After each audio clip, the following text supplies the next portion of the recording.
Raida, thank you so much for taking the time out. I wanted to understand a little bit about एक तो financial sector, but उससे भी ज़्यादा ये कि मुझे थोड़ा-सा अगर ये बताएँ कि आप कैसे इस सेक्टर में आईं? Because there is a lot of I think काफ़ी कम ख़वातीन हमें फाइनेंशियल सेक्टर्स में नज़र आती हैं, specially on the top positions as well. So may be थोड़ा-सा आपका अपना जर्नी कहाँ से शुरू हुआ, कैसे शुरू हुआ? You're most welcome, and it's a pleasure to be here on this podcast. I think financial sector की जब बात करते हैं तो जनरली ये वुमेन का चैलेंज है, स्टेम सब्जेक्ट्स जनरली लेती नहीं है, और आई थिंक मैंने भी नहीं लिए। मैं ओके। खुद मार्केटिंग एंड आईटी ग्रेजुएट हूँ। लिटरेचर पढ़ी मैंने पहले, फिर मैंने एमबीए किया, आई मास्टर मार्केटिंग एंड आईटी के कॉम्बिनेशन के साथ, बाय मेजर्स। उसका कहाँ से और आपको शौक आया? बिकॉज़ अभी आई थिंक उस टाइम भी यही होता था, बट अभी भी लाइक वो डॉक्टर इंजीनियर वाला एक वो राउट चल रहा है। डू यू थिंक ये काफ़ी मतलब आई दहाइयों थिंक से है? नहीं, मेरा शौक लिटरेचर का था अपना, ओके। हमेशा से लिखने का और लिटरेचर पढ़ने का भी। सो मैंने सोचा कि पहले मैं लिटरेचर में मास्टर्स कर लूँ, अपना शौक तो पूरा हुँ, करूँ इंग्लिश का। अ, उसके बाद फिर मैंने देखना शुरू किया। एक्चुअली यस, मेरे घर से भी मेरे वालिद साहब चाहते थे कि मैं डॉक्टर बनूँ। बट मैंने जब देखा कि डॉक्टरी 5 साल, उस ज़माने हुँ, में मेडिकल कॉलेज में आप एडमिशन तो ले लेते थे, आपको पता नहीं चलता था कि ख़त्म कब होएगा, ट्रू। क्योंकि ड्यू टू सम रीज़न और द अदर वो आपके डिले हो जाते थे एग्ज़ाम्स। तो 5 साल के बजाय या 4 साल के बजाय आप 7-8 साल में डॉक्टर हुँ, बनते थे। तो मैंने एक्चुअली अपने फ़ादर के साथ बैठ के बात की। मैंने कहा देखिए, मैं तो 6-7 साल तक पढ़ती रहूँगी, फिर उसके बाद फिर स्पेशलाइज़ेशन भी करूँगी, तो मैं तो सेटल 8-10 कब साल होंगी आपके एवरेज ज़िंदगी। फिर मैं प्रो काम कमाना एक्चुअली कब स्टार्ट हुँ, करूँगी, तो I don't think I want to go the um. Doctor route. तो उन्हें समझ आई, उन्होंने कहा फिर क्या करना है? तो मैंने कहा मेरा इंटरेस्ट, कुछ इंटर्नशिप्स की थी, तो उसमें मुझे बिज़नेस साइड पे इंटरेस्ट था, तो that's why then I studied, um. I did my and you are MBA. From Karachi शुरू से ही, right? Not really, I was born in Dubai, and मेरी फैमिली भी बाहर रह चुकी है काफ़ी अरसा। In fact now also they are not in so Pakistan. आप क्या कर रही हैं सो इधर पे? मैं I think it's more like patriotism um, कह लें, या एक रूट्स हैं। हुँ, कुछ तो मेरी तो अपनी हिस्ट्री बन गई हो द लास्ट 25 इयर्स यहाँ, तो I think that's um. One reason that but what's like still driving you to be here? I I don't know, अभी तक तो हूँ। जब तक things are looking good, the families immediate बच्चे हैं, हस्बैंड हैं, दे आर ओके, तो we here um. For now, let's okay, see. Okay. So वहाँ से फिर लाइक फाइनेंशियल जो सेक्टर है, उसमें कैसे जब मैं आप आए? मार्केटिंग और आईटी दोनों की, उसके बाद थोड़ा एडवर्टाइजिंग देखा, ब्रांड मैनेजमेंट साइड पे कुछ अरसा काम दैट वाज़ किया। Your first job that was those, या और वो किस एडवर्टाइजिंग, किस्म एंड का लाइक देन एजेंसी साइड पे या एजेंसी साइड से स्टार्ट किया था, फिर then I went into the client side, brand okay, side पे। I manage some brands. उसके बाद मैं टेक्नोलॉजी ब्रांड्स में गई, consumer brand, technology brand, and then I went into the marketing of a bank. Um, and that's where I actually started, क्योंकि सब एक impression था कि there is finance, finance, finance is scary. Although MBA करते वक्त भी ये perception था, तो इसीलिए मैंने अपनी स्ट्रैटेजी वाले उसमें एक पूरा ब्रोकरेज हाउस को स्टडी किया। मेरी जो स्ट्रैटेजी कोर्स की रिपोर्ट थी फाइनल, वो एक ब्रोकरेज हाउस की वर्किंग के ऊपर थी। I um, thought I if I immerse myself into it, then I won't be afraid of it any more. Um, So वो एक पहला step था into the financial sector, and then this job that I went and took on at Union Bank in the mortgages. Okay, So I was the product manager for mortgages, जिसमें home loans, different secured lending के ऊपर होता था। और जब मैंने job okay तो कर ली, इम्प्रेशन यही था कि चलो मार्केटिंग है, बट मैंने फिर बैठ के स्टडी किया, and I utilize that time before the joining, 15-20 दिन, कि mortgages एक्चुअली है क्या, पाकिस्तान में कौन देता है, क्या करते हैं, और दुनिया में क्या है। हुँ। सो बाहर तो काफ़ी and it's that like is the common. Thing, हमारे पास ये एज था एट दैट टाइम जो हमारे ग्रैंड पेरेंट्स कह लें या माई फोर फादर्स या अर्ली लास्ट जनरेशन के पास नहीं था, the internet. So I actually sat down and studied AXA Financials क्या करती है, Morgan Stanley क्या करता है, दूसरे और mortgage जिनी में एक है, फैनी में एक है, ये लोग क्या करते हैं, इनकी mortgage products क्या हैं, और वो सब मैंने स्टडी की बहुत डीपली कि स्ट्रक्चर्स क्या हैं, किस तरह फॉर्मुलेट होती है, किस तरह रेंटल्स किस तरह निकलते हैं, प्रिंसिपल पेमेंट क्या होती है, क्या क्या वैल्यू एड्स होते हैं, दुनिया में क्या हो रहा है. जिस दिन मैंने ज्वाइनिंग दी और एक्चुअली देखना शुरू किया यूनियन बैंक के अंदर मॉर्गेजेस को, तो मुझे लगा कि ये तो कुछ भी नहीं कर रहे हम in Pakistan market. We had a plain vanilla product at that time. अभी तो अगर मैं अभी बैंक्स के पास जाके देखती हूँ तो फिर बहुत एडवांस हो गया है. बट बैक इन 2002, 3, 4 तक 5 तक भी that's when I introduced to many things that I looked up at in these international markets. And Shaukat तरीन साहब के साथ ये एज था कि वो नई चीज़ें करने का एक फ्री हैंड देते थे और ओपन वो दिया हुआ था. तो वहाँ मैंने इंट्रोड्यूस किया था बलून पेमेंट्स, एग्जिस्टिंग प्रोडक्ट्स के अंदर वैल्यू एड्स, वो भी हम स्ट्रेस टेस्ट करने के बाद करते थे. फिर हमने इंटरेस्ट ओनली लोन्स इंट्रोड्यूस किए. फिर हमने उधर ही यूनियन बैंक के अंदर ही हमने कंस्ट्रक्टर हाउस का लोन दिया, बिकॉज उस टाइम पे पहले सिर्फ या तो लैंड लेने का लोन होता था या घर फिनिश्ड हाउस ख़रीदने का या रेनोवेशन का. बट फिर क्योंकि लोग प्लॉट्स में, पाकिस्तान में आपको पता है लोग किस तरह प्लॉट्स में मॉर्गेज करके लेते हैं, देन चर्निंग हो रही होती है, तो उसको डिस्करेज करने के लिए स्टेट बैंक ने कहा था कि आप ये नहीं कर सकते लैंड के लिए mortgage. So then that's when I actually sat down with various architects and contractors and समझा पूरा process of home construction. उसको फिर break किया 3 steps में, and इसी तरह loan disbursal को match किया on the need of money from land to actually construction of a home. और जब आप आई हैं इस सेक्टर में उस टाइम या when you were growing up, like what was your understanding about the financial sector? Because अभी भी अगर आप किसी let's say बच्चे के पास जाएं या even not someone like very old, like even Gen Z, और आप कहें कि यार what do you think about financial sector? So उसमें it's like एक अलग दुनिया आपको ना वो लगती है, बट पता उस तरह किसी को नहीं है. मे बी स्टॉक होते हैं, अब तो ज़रा crypto is like quite trendy, और इसमें काफ़ी चीज़ें. So when you were growing up उस टाइम और अब में आपको क्या फ़र्क लगता है ओवरऑल? देखिए उस टाइम पे ना financial sector was limited to 2 or 3 things, but I would say बहुत चेंज नहीं हुआ. Bank accounts definitely, loan products definitely there, and of course IPOs. उस टाइम पे भी IPOs होते थे और अब भी IPOs होते हैं. फ़र्क ये हुआ है कि डिजिटाइजेशन आ गई है, क्रिप्टोज आ गए हैं, the world has opened up, so investing in Pakistan is not the only way. Plus information rampant, it's thrown at you literally. So sifting the information is a challenge these days. पहले आपको जाना पड़ता था, लेकिन आपको ये पता होता था कि जो आप जा रहे हैं, इंफॉर्मेशन ले रहे हैं जिन रिसोर्सेज से, दोज आर ऑथेंटिक.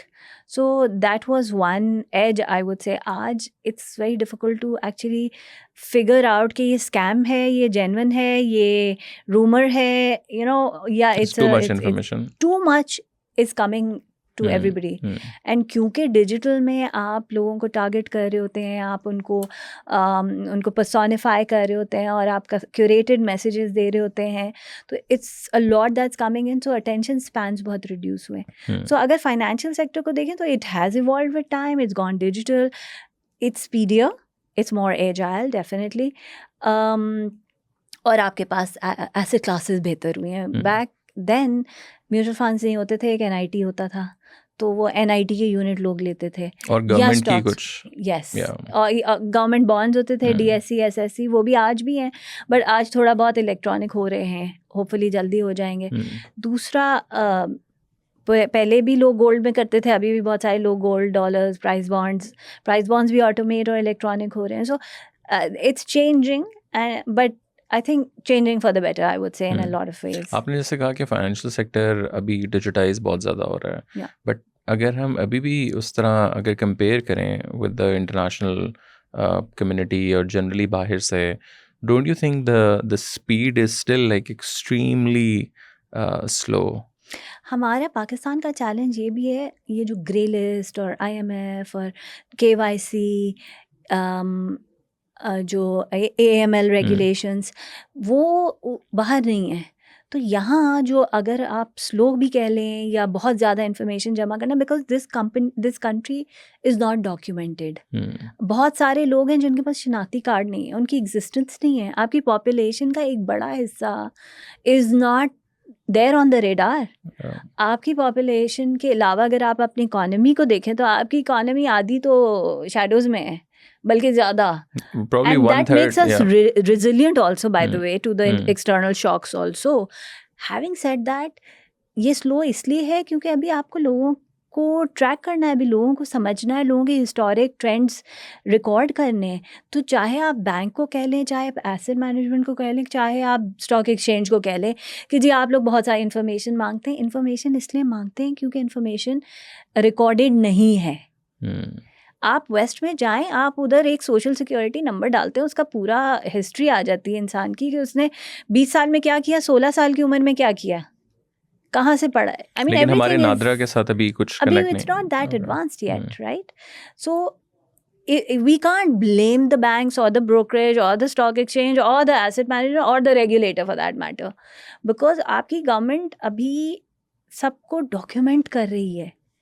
और अभी भी as I said earlier, there are many businesses which are not even 100% documented because we run double books. हमारी बहुत सारी चीज़ें अभी out there नहीं है visible. So I think इसीलिए हम स्लो हैं, वरना टेक्नोलॉजी के हिसाब से अगर आप देखें we're not slow. We're as fast as any other. आपके सारे apps हैं, हम तो दुनिया को सर्विस दे रहे हैं टेक्नोलॉजी के बेसिस पे, तो ऐसा कैसे हो सकता है कि हमारे पास ये टेक्नोलॉजी नहीं है। And when you say service दे रहे हैं, in what context? Pakistan is serving the world, software exports हमारी।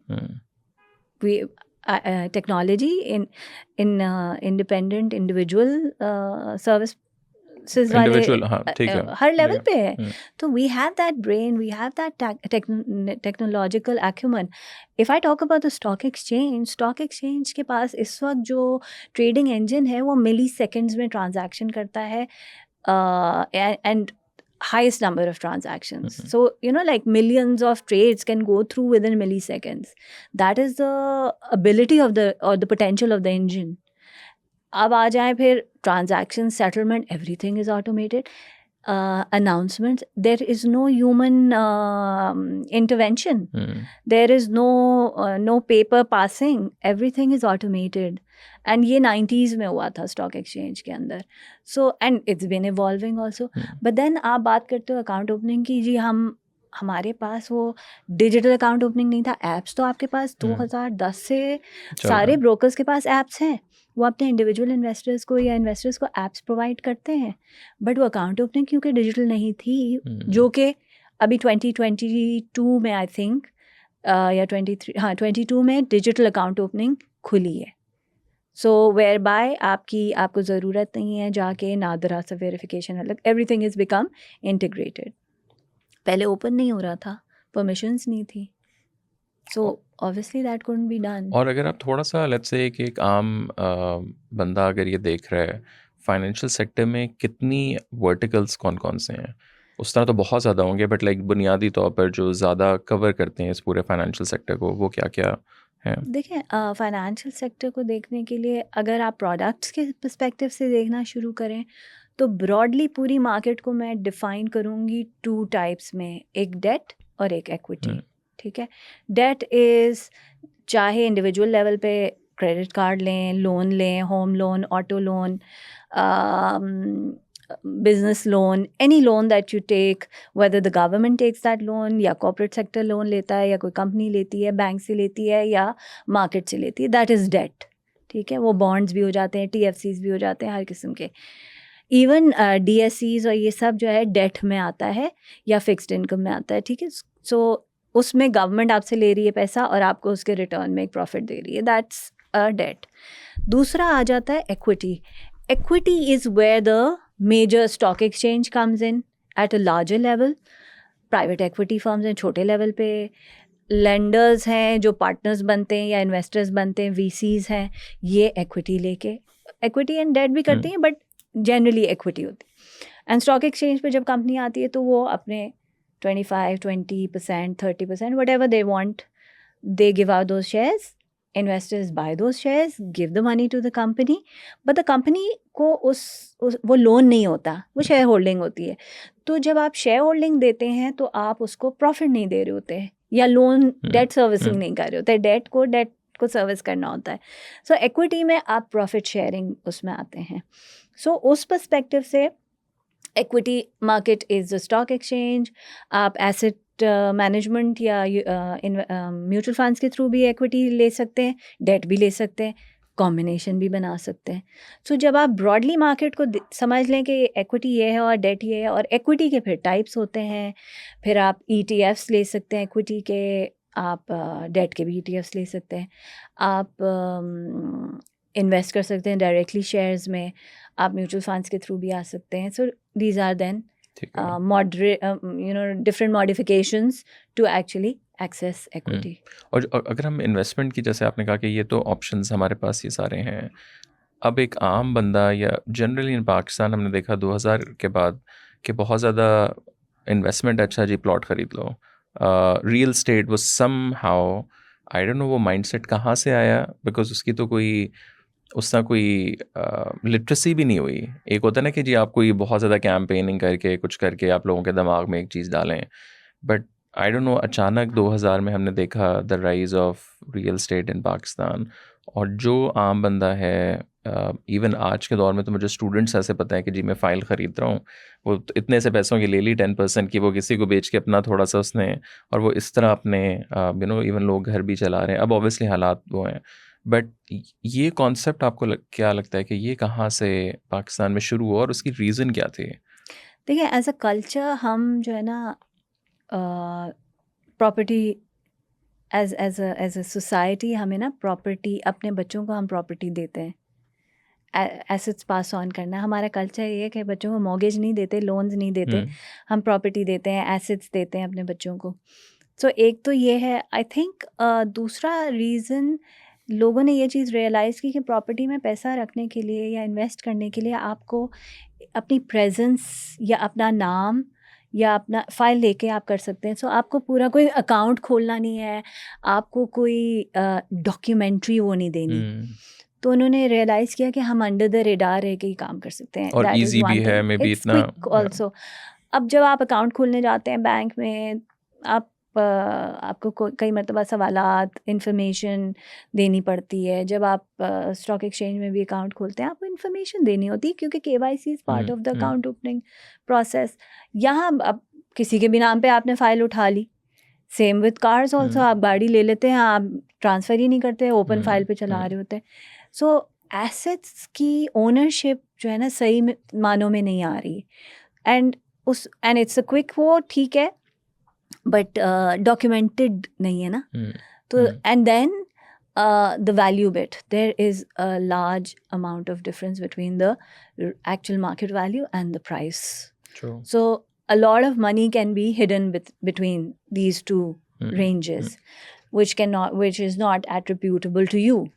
जब आपके नाम पे ही प्रॉपर्टी नहीं है तो आप so दूसरों के नाम पे भी ले सकते हैं, बट आप बैंक अकाउंट किसी और के नाम पे नहीं खोल सकते अपना तो अपने नाम पे ही खुलेगा। आप ब्रोकरेज अकाउंट होता है कि जी आपके बैंक अकाउंट से लिंक होके खुलता है। So I think documentation versus non documentation is also one of the reason, and obviously cultural inclination भी है कि जी प्रॉपर्टी ले लो, ये इट्स अ नो ब्रेनर। हालांकि ऐसी बात नहीं है, people have really lost money in property as well.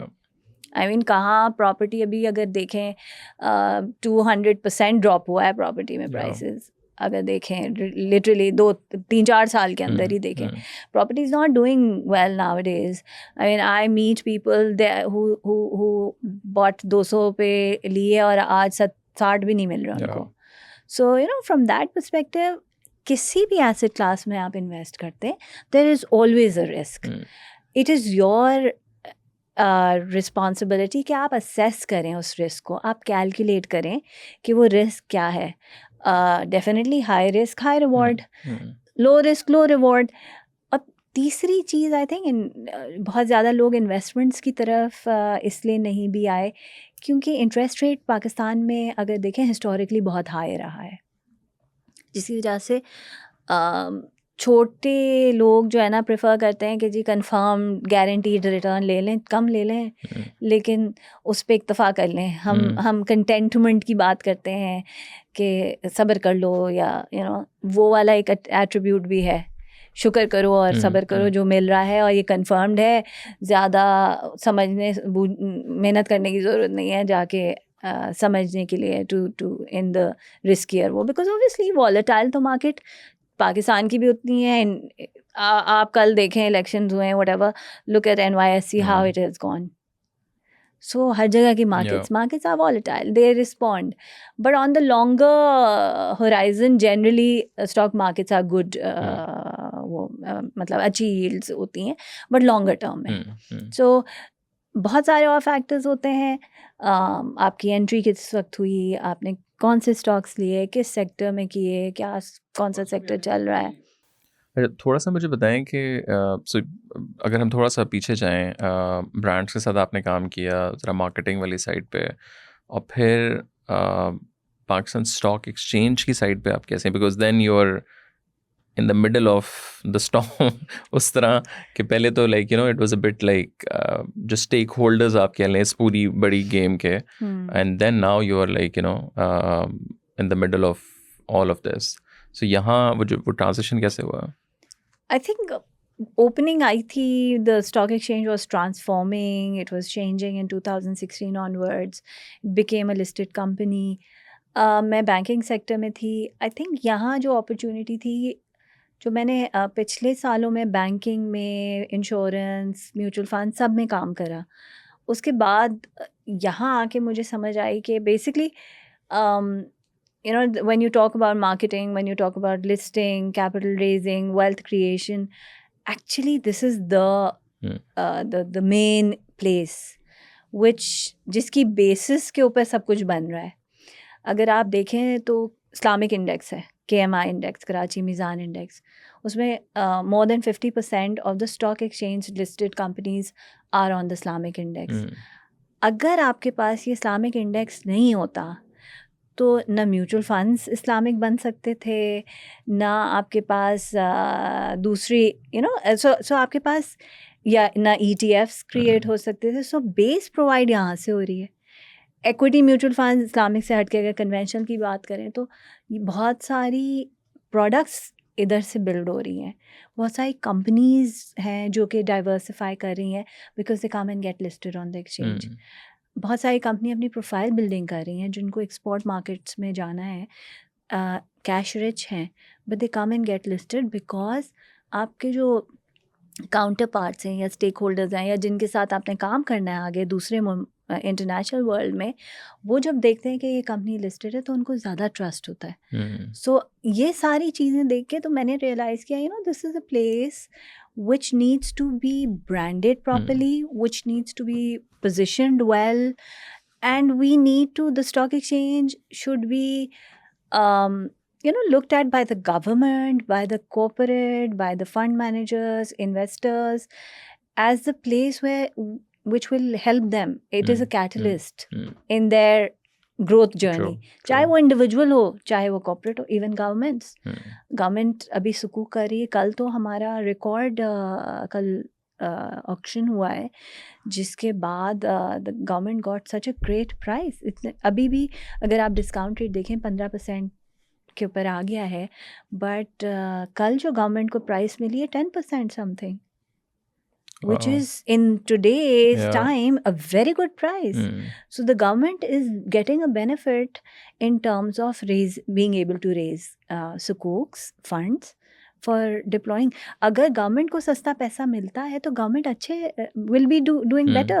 आपका local debt बेहतर हो जाता है. True. So I think that is one reason मुझे यहाँ when the opportunity came and I applied and I understood कि बहुत सारा इधर काम है करने को, and a lot of times it's the challenge that keeps you going. It's a constant challenge and the novelty appeal also. There's no competitor. Direct competitor तो नहीं है, ठीक है, दूसरी प्रोडक्ट्स हैं, अगर हम बात करें कि जी क्रिप्टो भी कंपेटिटर है, बैंक्स भी कंपेटिटर्स हैं, but no, I think property भी नहीं है कंपेटिटर, क्योंकि एक इंडिविजुअल की बात करें या ग्रुप की बात करें तो आपको पोर्टफोलियो चाहिए होता है डाइवर्सिफाइड इन्वेस्टमेंट्स का, जिसमें स्टॉक्स होना ज़रूरी है. जिस पोर्टफोलियो में एक्विटीज़ नहीं है, आई से कि वो इनकम्प्लीट है. आपको दूसरी प्रोडक्ट्स भी रखें, रियल स्टेट की भी जगह है पोर्टफोलियो में, एक्विटीज़ की भी जगह है, एंड एक्विटीज़ के बगैर पोर्टफोलियो आधा है, आई वुड से, बिकॉज अगर आपने लॉन्ग टर्म इन्वेस्टमेंट्स करनी है, आप लॉन्ग टर्म व्यू लेकर आते हैं, तो it is an important element और एसेट क्लास. सो कंपेटिटर नहीं है, आई थिंक इसकी जगह बनाने की ज़रूरत थी, एंड उसकी रियलिटी या उसका जो role as a catalyst for wealth creation है, उसको प्रोमिनेंट करने की ज़रूरत थी. और थोड़ा सा बताएं कि जो PSX एग्जैक्टली है क्या चीज़, बिकॉज आम बंदा जब सुनता है पॉइंट्स गिर गए, चढ़ गए, वज़ीर आज़म आ गया, कोई धमाका हो गया, तो अचानक 9 बजे की ख़बरों में आपको एक ब्रेकिंग न्यूज़, जब हम मतलब बड़े हो रहे थे, फिर बाद में ऑब्वियसली जब आपको सुनना शुरू किया, पढ़ना शुरू किया बंदे ने, तो आपको पता चलता है. बट ओवरऑल अगर आप एक अगेन जनजी का कोई बच्चा देख रहा है, तो उसको अगर आप बड़ा एज अ लेमैन टर्म में सिखाएं कि ये क्या चीज़ है, प्लस ये जो पॉइंट्स हैं ये क्या चीज़ है, ये जो खबरों, हाँ, कि ख़बरों में हमें नज़र आता है कि जी अभी जैसे इवन ट्रम्प वाला सारा हुआ, तो मेरे पास कुछ क्रिप्टो हैं, तो क्रिप्टो जो है वो निकलना शुरू हो गया. तो आम आजकल के मेरे ख्याल से लोगों को शायद वो ज़्यादा समझ है कि यार ठीक है, हालात का ताल्लुक़ होता है उसके साथ, क्योंकि लोगों ने बाइंग की भी थी, अब सेलिंग की भी है, अब लोग फिर उठाने लगे हैं. प्लस अभी ट्रम्प ने मेरे ख्याल से पता नहीं किसी शॉप पे जाके क्रिप्टोस के साथ पे किया था, तो उस टाइम लोगों को बहुत ज़्यादा था कि यार अगर ये आ गया, और जैसे जैसे आई थिंक उसके स्टेट्स में वो पॉइंट्स बढ़ रहे थे, तो वहाँ मेरे ख्याल से पूरी क्रिप्टो वर्ल्ड में भी एक बाइंग सेलिंग बहुत ज़्यादा एक्शन चल रहा था. तो थोड़ा सा इसको अगर आप सिंप्लीफाई करके बताएं. आई थिंक अगर मैं बिल्कुल सिंपली एक लाइन या एक सेंटेंस में बोलूँ तो it is the law of economics, the demand and supply dictate the market movement. ठीक है, जितनी कंपनीज लिस्टेड हैं, जितने शेयर्स अवेलेबल हैं, कितने लोगों का इंटरेस्ट है, कितने लोग बाय का सौदा डाल रहे हैं, कितने लोग सेल करना चाह रहे हैं. If there is more demand, that is if more people want to buy your company shares, the company shares will go high because not many people are selling. If the buyers are more than the sellers, and so obviously it's a domino effect कि demand ज़्यादा है, product available नहीं है, supply नहीं है, तो फिर price ऊपर जाती है.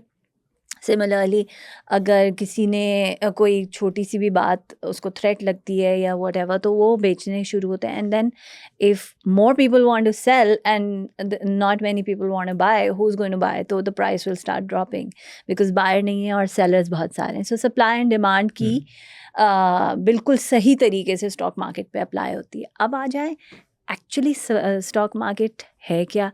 Companies who want money, people who want to buy and invest in those companies have shareholding.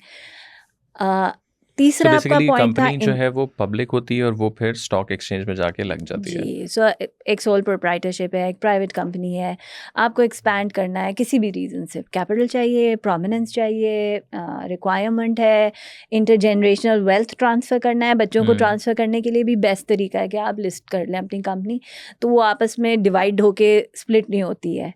क्योंकि लास्ट टाइम आई रिमेंबर एक वो हमारी जब कॉन्वर्सेशन हुई, तो आपने कहा कि कोई भी कंपनी, इवन छोटी भी कंपनी है, वो भी जाके उस पे स्टॉक एक्सचेंज पे लगे, which is like I didn't know this के यार, बिकॉज लोगों के कॉन्सेप्ट शायद ये कि पता नहीं आपको $1 मिलियन $1 बिलियन बहुत बड़ी होंगी कंपनी, तो फिर आप कर सकते हैं. 25 मिलियन रुपए अगर आपका टारगेट है कि आप इतनी बड़ा साइज अचीव कर लें, तो आप स्टॉक एक्सचेंज पे आ सकते हैं. Which is 2.5 crore. 25 million is to 25 million is या तकरीबन या ठीक है। सो आई मीन 25 मिलियन आजकल के ज़माने में for a small business is not achievable basically. It's not too far away because आप 18 पे हैं, आप 15 पे हैं, 10 मिलियन आपने मार्केट से रेज़ किया, आप 25 को टच कर गए. एलिजिबिलिटी हो जाती है अगर आप रीच कर लें लिस्टिंग के बाद 25 मिलियन. ठीक है, तो आप छोटे बोर्ड पे आ जाते हैं. जेम बोर्ड है, growth enterprise, so growth companies come on that. Then there is a main board 200 million. 200 million भी आज honestly speaking mid to large size companies का होता है. So there is no requirement कि जी इतना टर्नओवर होना चाहिए, बट आपके पेड अप कैपिटल होता है. फिर आप प्राइवेट टू पब्लिक डोमेन में रजिस्टर होते हैं सीसीपी के साथ, और फिर जब पब्लिक होते हैं कंपनी तो फिर वो आके लिस्ट हो सकती है.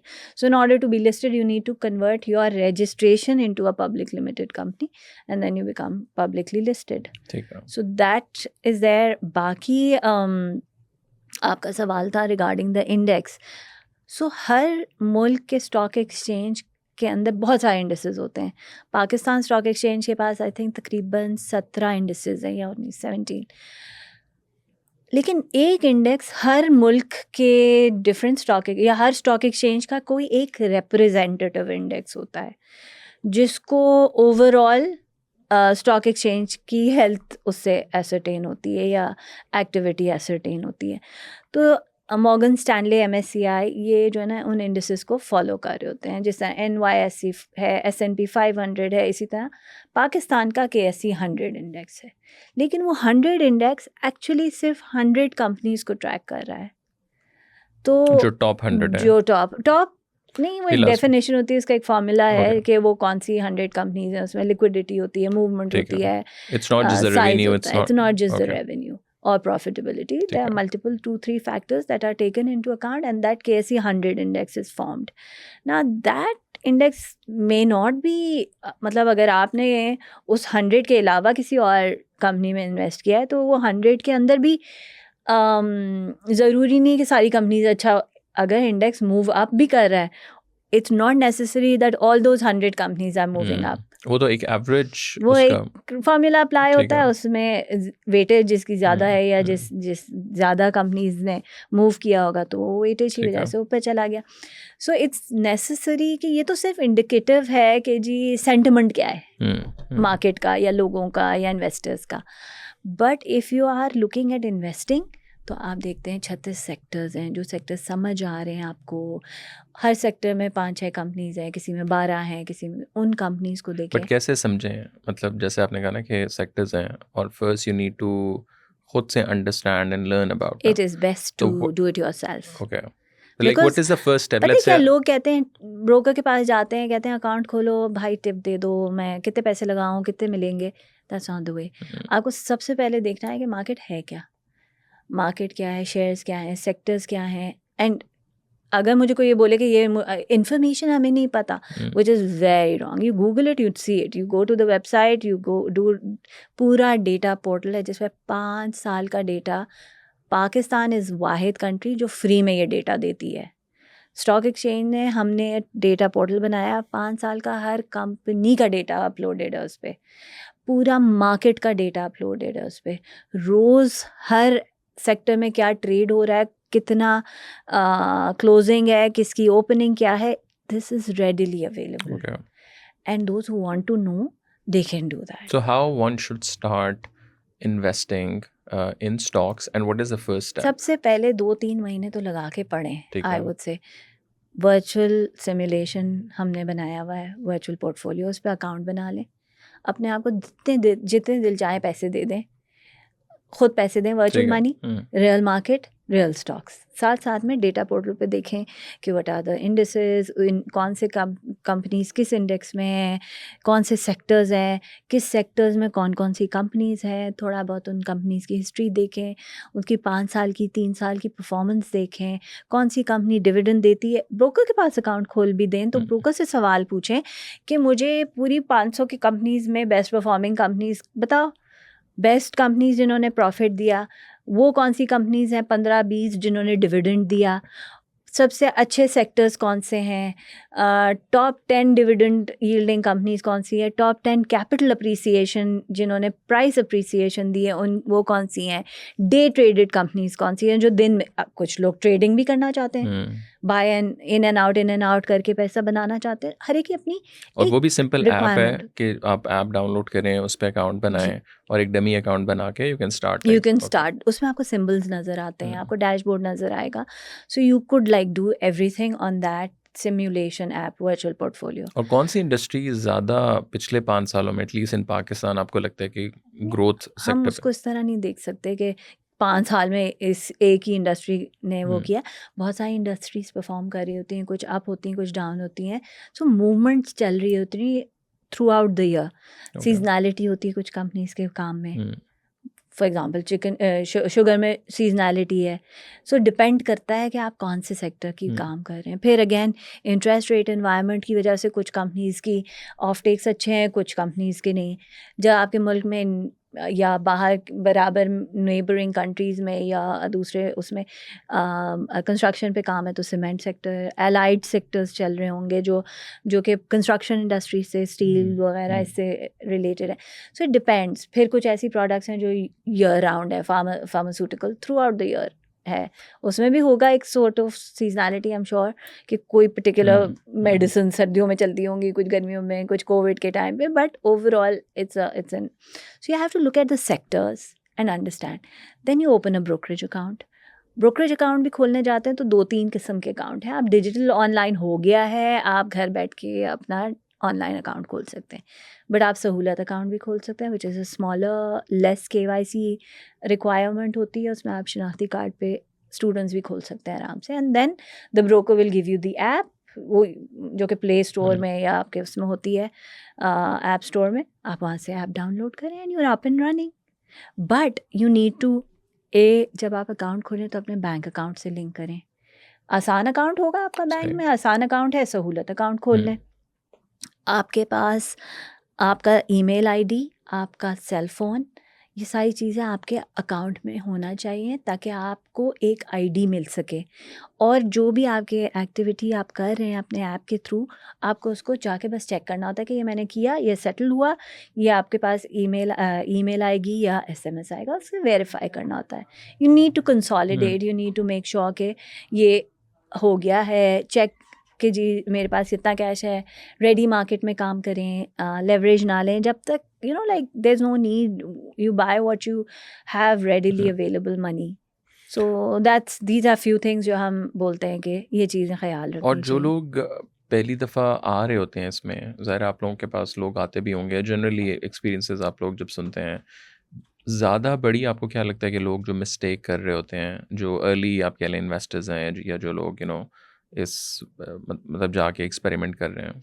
एक्चुअली लोग जो है ना थोड़ा सा जल्दी शॉर्ट टर्म रिटर्न के ऊपर आ जाते हैं, एक तो सुना-सुना और है कि वो कोई सुना बता दिया किसी ने। सुनाया किसी से सुन लिया, अब उन्हें पता नहीं है वो कंपनी कौन है, क्या कर हुँ, रही है, किस बिज़नेस में है, उसका बिज़नेस क्या किधर जा रहा है, उसने पिछले 3 साल में आज पीक पे है प्राइस, आप समझ रहे हैं कि और ऊपर जाएगी, शायद 1-2 रुपए बढ़ेगी, हम प्रॉफिट हुँ, करके निकल हुँ, जाएंगे। ये तो फिर गैम्बलिंग वाला या आपकी मेंटालिटी है। ये जिस तरह बोलते हैं ना, माल का दारोमदार नियत पे है। Hmm, so it's like if you come in for the long term, अगर आप समझ के आते हैं, लोग बहुत गलतियाँ यहाँ शॉर्ट टर्म व्यू लेकर जो आते हैं वो कर लेते हैं, और लोगों से बगैर थोड़ा भी सही इन्वेस्टिगेशन किए बगैर, फिर बहुत सारे लोग लेवरेज भी ले लेते हैं। आपके पास 100 रुपए, आप 300 का क्यों काम कर रहे हैं? हुँ, तो ऑब्वियसली जब अगर मार्केट थोड़ी भी नीचे जाती है, मार्केट ना भी जाए, आपने जो शेयर लिया है वो नीचे जाएगा तो फिर प्रॉब्लम होएगी ट्रू। ना। So then you have to, जब आपने अपने कैश से किया हुआ है और लेवरेज नहीं किया हुआ है, और तो आपके पास कैपेसिटी टू होल्ड भी है, एंड मार्केट, स्टॉक मार्केट का प्लेस इन द पोर्टफोलियो जब मैं बात करती हूँ वो इसलिए भी है कि ये आपको लिक्विडिटी देती है। हुँ, देखिए हर पोर्टफोलियो में, फॉर एग्जांपल अगर आप रियल एस्टेट की बात करते हैं, वो इतना सॉलिड है, वो पूरा एक ब्लॉक ऑफ लैंड है या प्रॉपर्टी है। अगर आपको थोड़ा भी अमाउंट चाहिए तो आपको पूरा वो सेल ऑफ करना होता है, वर्सेस द स्टॉक एक्सचेंज या इक्विटीज़ में अगर आपने लिया हुआ है, आपने 25 कंपनियों के शेयर्स लिए हुए हैं, आपने देखा आपको लिक्विडिटी की ज़रूरत हुई, कौन से ऐसे शेयर्स हैं जिसमें आपने डिविडेंड भी ले लिया है और इस साल का डिविडेंड हो गया फॉर एग्जांपल, या क्वार्टर का डिविडेंड आ गया है और वो प्राइस अच्छी है, आपकी बाइंग प्राइस से बेहतर है, so you can make an exit and re enter when you want, when you have liquidity back again. आपको पूरा ब्लॉक ऑफ लैंड तो नहीं बेचना पड़ रहा. So you see, that is why every asset class has a space in your portfolio, and that's where equities also come in. आप long term के लिए आए, आप think of a longer view, build portfolio, अच्छी companies को study करके diverse different sectors के अंदर exposure लें, build your क्या कहते हैं compounding का benefit लें, dividends reap करें. आप अगर over 10 years देखते हैं तो पाकिस्तान की कंपनीज ने as compared to in the neighbouring countries, I would say बहुत हाई डिविडेंड्स दिए हैं. Okay. We are one of the highest dividend paying stock exchange के industries in the world. Interesting. So and specially regional exchanges में तो highest है हम. और इसमें भी how important is it to understand the world overall? Because when you're investing, so you need to know कि यार दुनिया में क्या चल रहा है. अगर आप एग्जाम्पल है पाकिस्तान आप ले रहे हैं तो पाकिस्तान के अंदर क्या कुछ हो रहा है, because then you are doing a calculation in your head कि अच्छा अगर ये चीज़ है ये मतलब I don't know, like sometimes I feel like this is not just कि बस आपने पढ़ लिया ये कंपनी ये वो, बट उसके बैक एंड के ऊपर जो आप कनेक्शंस वो ड्रॉ कर रहे हैं. एग्जाम्पल है कोई कंपनी है उसका आई don't no MD someone government में कहीं चला गया है, तो वो may be there is a chance in a long run कि वो ज़्यादा बेहतर परफॉर्म कर ले. या ऐसा आपने कहा कि कुछ इंडस्ट्रीज़ हैं, लेट्स से कि अफगानिस्तान में जंग आ गई या कहीं और आसपास आपके, और वो वहाँ अगर कुछ सप्लाई हो रहा था या कुछ इस तरह, तो वो भी बहुत ज़्यादा इफेक्ट करेगा. So is that a right sort of approach? The economy does have an impact because your exchange is built on companies. ठीक है, कंपनीज लिस्ट होती हैं, कंपनीज परफॉर्म कर रही होती हैं. अब आजकल के ज़माने में अगर अभी देखें, अभी जो करंट सिचुएशन है पाकिस्तान की economic and all, there is a lot of facilitation and encouragement to focus on exports. ठीक है, सो लोकल बिजनेसेस के पास वो एक अपॉर्चुनिटी है.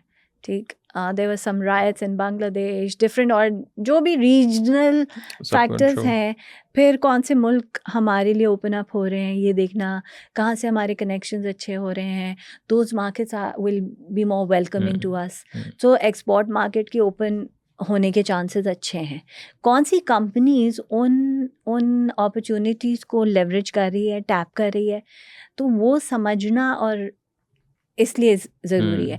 तो यस, बिजनेस रिकॉर्डर या डॉन या जो भी बिजनेस पेजेस की पढ़ना ज़रूरी है कि इकोनॉमी में क्या हो रहा है, because that has direct impact on equities. और थोड़ा सा अगर हम बात करें फाइनेंशियल लिटरेसी की, आप तो ज़रा जब इस इंडस्ट्री में हैं तो आपने भी कहा कि when you start like reading, और वो तो एज अ जॉब तो फिर आपको करना भी पड़ता है, बट हम अगर अभी देखें जेनजी हो even millennials, sometimes I think in our heads कि यार अच्छा कि मुझे कहीं इन्वेस्ट करना है तो मेरे पास बहुत ज़्यादा पैसे होंगे तो मैं उनको लेके या तो प्लॉट ख़रीदूँगा या मैं गाड़ी लूँगा या मैं ज्वेलरी लूँगी. तो उसको आप कैसे देखती हैं कि like how to start like investing early? देखिए, दिस इज़ समथिंग, हमारे बहुत सारे वर्कशॉप्स और सेशंस हो रहे होते हैं एजुकेशनल इंस्टीट्यूशंस में भी, डिफरेंट ग्रुप्स के साथ, ख़वातीन के साथ भी हो रहे होते हैं वर्कशॉप्स, एंड उसके अंदर मैं यही समझा रही होती हूँ कि एटलीस्ट कैपिटल मार्केट और से रिलेटेड, चाहे वो एक्विटीज़ हों या ETFs हों, एक्सचेंज ट्रेडेड फंड्स, या म्यूचुअल फंड्स जो भी एक्विटीज़ में भी करते हैं, फिक्स्ड इनकम में भी कर रहे होते हैं, ये वो एसेट क्लासेस हैं, these can be used as piggy banks. आप 5,000 रुपये से शुरू करें, 25,000 रुपये से शुरू करें, ऐड ऑन करते जाएं जितना करना है. आपने कोई लॉक्ड अमाउंट तो देनी नहीं है हर बार. आपने अगर इनफैक्ट पहले तो ये था कि स्टॉक एक्सचेंज में भी अगर आपने अच्छी कंपनी का शेयर लेना है तो कम से कम 100 का शेयर्स का लॉट होता था. अब वो भी ख़त्म कर दिया हमने. सो अगर किसी के पास कम पैसे हैं और उसको जो है ना 10 कंपनीज़ के 5-5 शेयर्स भी लेने हैं तो वो ले सकता है. एक शेयर भी लेना है तो ले सकता है. 1 शेयर का लॉट बना दिया है अब. सो आप डालेंगे कि मेरे पास इतने पैसे हैं और मुझे ये 4-5 कंपनीज़ का शेयर लेने हैं, तो मैं 2 इसका ले लेता हूँ, 5 इसका ले लेता हूँ. आप ख़ुद भी कर सकते हैं. So I think it is like a piggy bank, because इसके अंदर आप मल्टीप्लाई कर सकते हैं, ऐड करते रहें जितना आप करना चाहें, हर महीने करना चाहें, जितने डिसिप्लिन के साथ आप करेंगे उतना अच्छा है, बिकॉज उतना अच्छा compounding And impact when you आएगा say आपके discipline, pass. what exactly? Discipline आपके लिए क्या डिसिप्लिन है कि आप हर महीने 20,000 रुपये डाल सकते हैं। लोग कमेटी डालते हैं जहाँ लॉस हो जाता है, Hmm. बिकॉज इन्फ्लेशन कोई नहीं बीट कर रही, वो तो से अमाउंट ही सेम रह रहा है, तो उसकी एक्चुअली इन्फ्लेशनरी इम्पैक्ट देखें तो उसकी वैल्यू ही ख़त्म हो रही है। तो अगर लाख रुपए बना लिया आपने एक साल की कमेटी डाल के, तो एक्चुअली उसकी वैल्यू तो 85 रह गई है, really buying power of that 100,000। But if you use that money and you start investing every month 20,000 10,000 whatever 2,000 भी बचते हैं तो वो आप डाल दें इधर, and you see how it grows because it's multiplying also. Your principal is it's adding back into your principal, so you need to look at the capital market from that perspective कि ये चाहे exchange traded fund हो, उसकी value बढ़ रही होती है रोज, so it's adding on to your principal amount that way. And how do you see ये जो क्रिप्टो की पूरी एक इंडस्ट्री, और अभी हम डोनाल्ड ट्रंप वाला भी जैसे कर रहे थे कि अभी उस पूरी इंडस्ट्री में कुछ प्लेटफॉर्म जो मैं फॉलो करता हूँ उधर तो मतलब एक ना वो जश्न का समा है कि जी अब पता नहीं बिटकॉइन 100,000 क्रॉस कर जाएगा और ये होगा वो होगा। Like how do you see this sort of new world which got sort of emerged over the last few years? Crypto दुनिया में है पूरा, इसका पेमेंट चैनल्स भी हैं बिटकॉइन के भी, एंड जो भी इसको इस सिस्टम को, this exist out of Pakistan. So Pakistan में as of today there is no regulation, there is no crypto company. Is it There is- illegal? Yeah, is it like in a It black is a grey market. ठीक है। It is not legal. I won't say it's illegal, but it is not legal. ठीक है। जब तक आपके पास regulatory policies, framework, service providers ना हो किसी चीज़ के in your market, that is not in the legal. और हम क्यों नहीं इसको domain. ला रहे क्यों नहीं ला रहे is a question of readiness of the government, preparedness, knowledge, people who can do that, blockchain की समझ वाले लोग. I think we will come into that after कुछ टाइम लगेगा, बट हम आ जाएंगे. That's not something that's a no. आज जो बच्चे या जो भी लोग कर रहे हैं बिटकॉइन में, वो एक्चुअली क्रेडिट कार्ड्स के थ्रू पेमेंट कर रहे हैं. वो पाकिस्तान से बाहर जा रहा है, कहाँ जा रहा है दे डोंट नो. उस ब्लॉकचेन के ऊपर पाकिस्तानी अथॉरिटीज़ का कोई कनेक्शन नहीं है, कोई लिंक नहीं है. तो अगर पैसा गया कहीं चला गया तो कुछ पता नहीं चलेगा किधर गया. कोई उसके AML नहीं है, कोई उसकी KYC नहीं है, हमें नहीं पता कौन लोग हैं. वो through the digital mediums reach out कर रहे होते हैं. So for us the documented sectors, चाहे वो स्टेट बैंक कह लें, PSX कह लें, CCP कह लें, right now it is not a formulated domain and it's not there. It doesn't exist. It does exist, of course. We see transactions happening, but I think for us right now that is a unknown territory, I would say. So yes, that is a future and we should be looking at it, and I'm sure we are looking at it at a government level, आप कह लें, या आप ministry, finance ministry level उस side पे देख रहे हैं. और ओवरऑल जब इकोनॉमी ख़राब होती है या पॉलिटिकल इंस्टेबिलिटी होगी, रीजनल इंस्टेबिलिटी होगी, उसका क्या इम्पैक्ट ओवरऑल पड़ता है? लेट्स से स्टॉक मार्केट होगी या जनरल आपको क्या लगता है जो इन्वेस्टमेंट वाली साइड है उसके ऊपर? देखिए, अगर क्योंकि डायरेक्ट प्रोपोर्शन तो समटाइम्स नहीं होता. या डायरेक्ट इस तरह नहीं होता. अगर आप फंड मैनेजर्स को देखें तो Pakistan falls into the frontier markets, MSCI के, मॉर्गन स्टैनली के इंडेक्स में अगर देखें. इनफैक्ट अभी लास्ट वीक की न्यूज़ थी कि 3-4 बड़ी कंपनीज पाकिस्तान की शायद MSCI के और ऐड हो जाएं उनके इंडेक्स में, विच is very good for us. तो आई थिंक फ्रंटियर मार्केट्स के हिसाब से जो इंटरनेशनल फंड मैनेजर्स का इंटरेस्ट होता है वो देखते हैं हम पाकिस्तान के अंदर. अगर रीजनल कोई इश्यूज होते हैं तो एट टाइम्स अगर पाकिस्तान के लिए वो अच्छा भी हो सकता है, अपॉर्चुनिटी भी हो सकती है. बाकी if you look at within Pakistan, देखें companies generally if they're exporting into certain regions and there's a problem there, then obviously it'll make an impact. But if your companies are doing well, they're making profits, they will share their dividends, they'll make their announcements. So वो तो आपका streamline रहता है. Because at the end of the day, businesses don't make losses. I mean, and they don't absorb losses. Yeah, जब cost of inputs high होते हैं, या जब आपकी transportation cost high हो, या whatever factors होते हैं, all those are added into your, yeah, even tax high होता है, that's all added into the price, and it's passed on to the consumer. So the companies don't take that loss, they will add it into the price. वो क्यों? Got it. You understand? So exchange पे तो companies list हैं. So there's अगर इसको different तरीके से देखें, एज एन इन्वेस्टर भी देखें, तो कंपनीज विल इवेंचुअली, हाँ ठीक है, प्रॉब्ली उनकी सेल कम हो जाए, बिकॉज ऑब्वियसली अगर प्राइस हाई होती है तो less people will buy, but they are not still making a loss that way.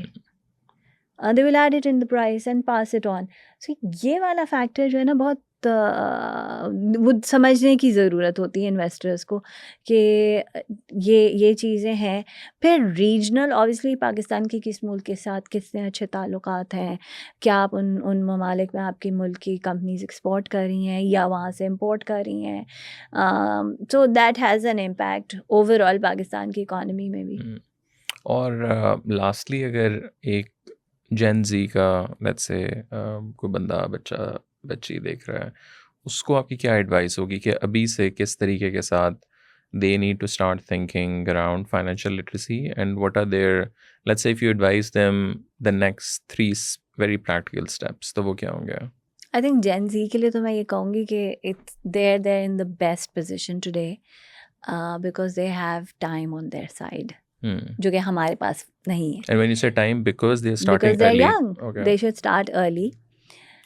And Warren Buffett है ना, वो कंपनीज को देख के उन कंपनीज में शेयर होल्डर बन जाता है. जब शेयर होल्डर होता है ना कोई किसी भी कंपनी में, वो उस कंपनी के अफेयर्स में बात भी कर सकता है.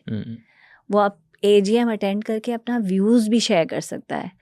सो वो व्यू लेके जाना चाहिए. कंपनीज के अंदर शेयर होल्डिंग लें, grow with the businesses that are good, be part of the good businesses, financial knowledge समझें, बैंकिंग प्रोडक्ट्स समझें, इन्वेस्टमेंट प्रोडक्ट्स समझें, because there is one thing to earn money, but जब तक आपने उस पैसे को प्रॉपरली डिप्लॉय नहीं किया ना मल्टीप्लाई करने के लिए, तो आप खर्च कर देंगे. You want stay rich. So wealth building starts very early. Financial knowledge is a life skill. It's not something कि finance के लोगों के लिए छोड़ दी जाए या math के teacher ही के लिए अच्छी है. A lot of people think even if you're an artist, you need to know how to manage your money. अपना कैश फ्लो मैनेज करना, अपनी रिकवरीज कराना और अपनी अर्निंग्स को इन्वेस्ट सही जगह पे करना. And understanding, It's I very think, important. the compounding as well, like the Compounding concept impact. of क्योंकि आपके पास 30 साल हैं, 30 साल में इमेजिन जब आप अपना री इन्वेस्ट करते रहें, हर क्वार्टर में, हर महीने का जो भी आपकी प्रॉफिट बना है, it is a snowball effect. अगर आपके पास लाख रुपए से आपने शुरू किया ना, 30 ईयर्स में वो 7 लाख 8 लाख हो जाएगा कंपाउंडिंग में. अगर आपने सिंपल प्रॉफिट में रखा तो वो 3 लाख हो जाएगा सिर्फ 3 साल में. बट अगर आपने उसको कंपाउंड होने दिया, वो तो बिल्कुल स्नोबॉल की तरह होता है. So that is very important. And I think the Gen Z today, start saving, start investing, tell your parents to open your bank accounts and your investment accounts. The day you're 18, you must have a simple सहूलत investment account. चाहे आप stocks में करें या ETFs में करें, but ज़रूर invest करें. And also I think आज के दौर में तो वो जो AI का support है साथ, Exactly. मतलब I a lot of times just use ChatGPT for the maths calculation, because मुझे पता है मैं अगर अपने accounts वाले को दूंगा ना, तो वो पहले तो समझेगा कुछ होगा. आप लिटरली उसके साथ बात करके you can try to understand overall, like research हो गई, या मतलब वो वाला भी टाइम गुजर गया ना, गूगल पे बैठ के आप पेजेस आगे करते रहें और exactly. पहले आर्टिकल में जाएं, वो खोलें, फिर पीछे जाएं. ChatGPT से पूछें. इनफैक्ट और भी AI वो है software, Gemini's and you ask them, they will tell you. आप ट्रेडर को, ब्रोकर को छोड़ दें, आपने AI से पूछ लिया कि पाकिस्तान स्टॉक एक्सचेंज के बेस्ट परफॉर्मिंग कौन से स्टॉक्स हैं, हाई डिविडेंड यील्डिंग कौन से स्टॉक्स हैं, you will get the whole list, क्योंकि वो हमारे ही डेटा पोर्टल से जाके उठाएगा. What does AI do? Actually, it takes all the information that is available, puts it together, synthesizes it speedily, analysis and gives it to you. So I think that is something, in fact हम अपने brokers को भी यही बोल रहे होते हैं, advice कर रहे होते हैं, जब भी हमारी ऑफ एंड ऑन मुलाकातें भी हो रही होती हैं उन लोगों से, एडवाइजरी सेशंस होते हैं, हम उन्हें कहते हैं कि you are the best place to use technology, use robo advisory, because दुनिया आगे निकल गई है। आप लोग जो है ना इंडिविजुअल ट्रेडर्स को छोड़ दें, एडवाइजरी रोबो एडवाइजरी करना शुरू करें, बिकॉज ये सारी चीज़ें प्रोसेसेस, एल्गोरिदम्स और इन पे चलती हैं, True. And data is there, Yeah. data is available, then you can just build on it. And software as a solution, these are generally SaaS key products which are off the shelf available.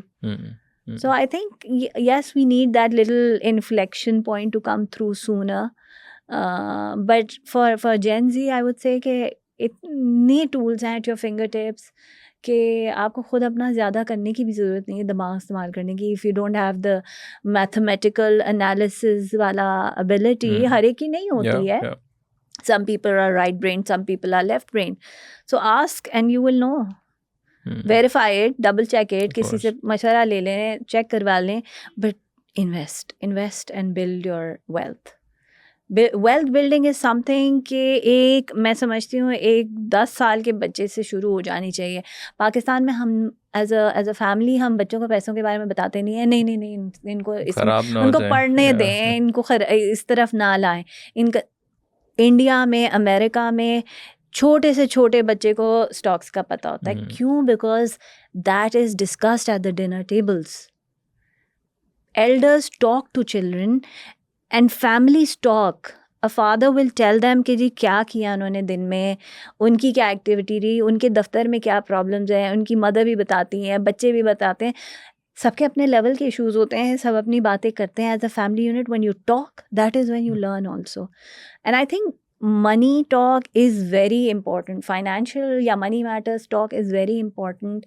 बच्चों में instil करना चाहिए money management, उनको pocket money देनी चाहिए और उन्हें बोलना चाहिए कि 80% यू स्पेंड, 20% यू सेव।